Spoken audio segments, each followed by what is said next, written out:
Right next door to EVJC was this little house. She said, "That's JFS. I want you to come and see what we do." And I did, and I've been there for 31 years. My first job was to do the Passover program. There were 3 generations living in this townhouse with no furniture. And when we opened the door and they saw the packages, there were tears in their eyes. In 1997, I was president of JFS. Monroe was in this little office at the corner of this shopping center. I went to the board a number of times, and finally this space opened up and they agreed to move in. And we've been here ever since, and the thing is, we're now outgrowing this space because our programs are just blooming, blossoming. We have so many senior services that we have here, and if you look at the looks on the people's faces when they come into their little groups, it's just so heartwarming. They come here, they're elderly, this is sometimes their only means of socialization, and it's just a wonderful thing that we do in this office, and I'm so proud of that. That's one of my highlights of my presidency, was that we were able to move into this space.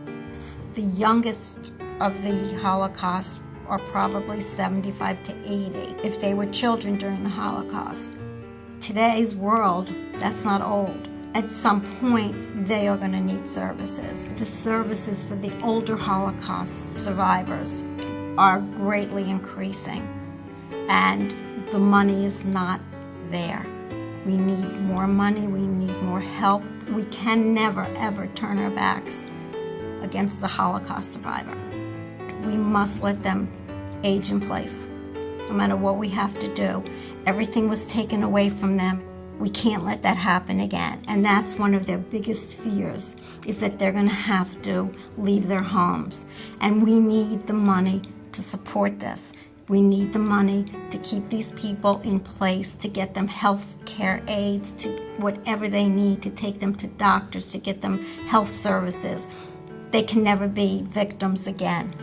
We started as 85 to 90% Jewish population in our agency, and I'm proud to say now that we service everybody.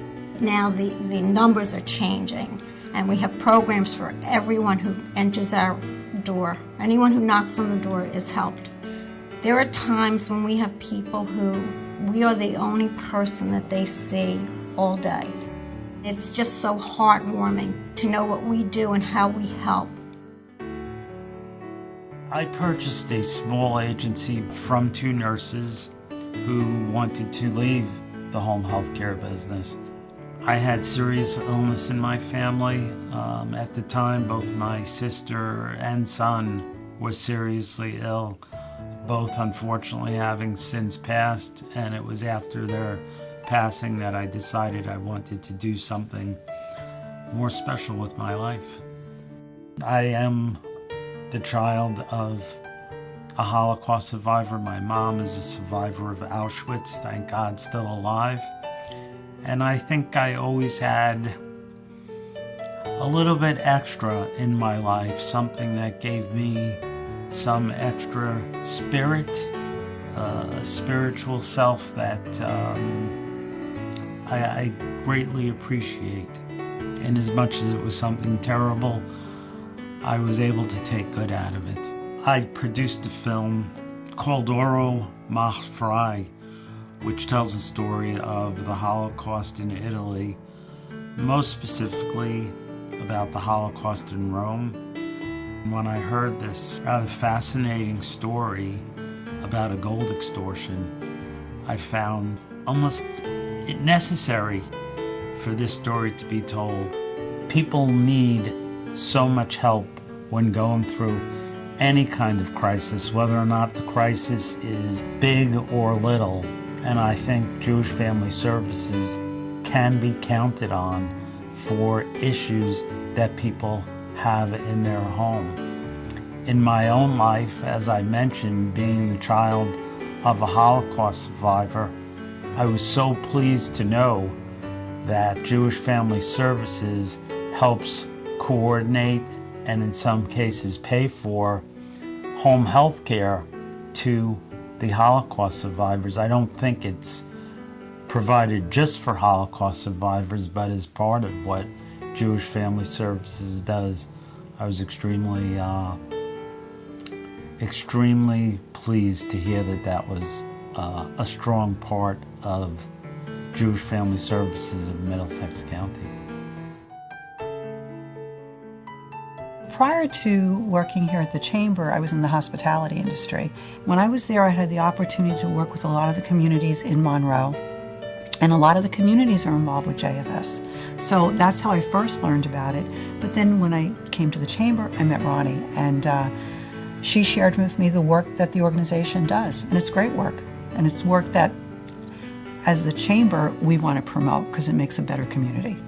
We do a women's conference that JFS is very involved with. And I met with the folks from JFS to talk about how can we help promote folks that are looking for jobs. And the suggestion was to do a feature in our website where employers can put out the jobs that are available.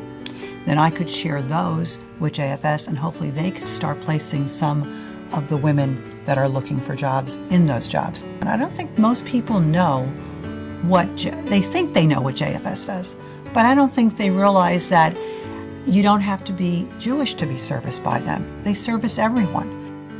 JFS is going to be celebrating another 50 years from now. That's the first thing we want, is to keep growing and to continue to be part of the community. I think what I'd like to see is more people really help JFS grow without doing either volunteer work or financially helping them. These programs can't grow, and we can't continue to keep helping the people we're helping. I'm sure there's more things that they'd like to do that they can't do financially now. And these folks need to be supported.